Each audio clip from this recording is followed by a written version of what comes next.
Почитувани сограѓани, режимските тортури во Кочани станаа секојдневие. Втора седмица сме сведоци на нарушен мир од ненаситните мокници кои во Кочани не бираат начин за да вршат силен притисок врз гласачите, само со една цел – лично да профитираат. Повикувајќи се на претенички имунитет, граѓаните се уценувани, а полициски службеници вербално се напаѓани. Се демонстрира позиција на моќ, за да може познати ликови од пред 4 години да се вратат на власт. За да им даде сила, Радко Димитровски дефилира по улиците со Звонко Каширски и сее страв. До нас секојдневно пристигнуваат поплаќи од граѓани кои се вознемирени од ненајавените посети во вечерните часови. Тајфата напротив кандидатот за градоначалник нуди пари, ветува работни места, а најмногу од се лаже.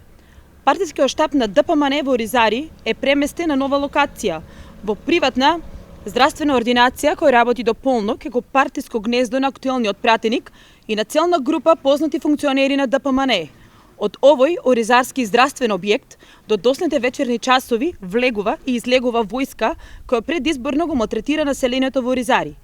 Ги повикуваме надлежните да проверат кој и како врши злоупотреба на лични податоци на пациенти, чиј матичен лекар повеќе го интересира политиката од професијата и профитот од Хипократовата заклетва.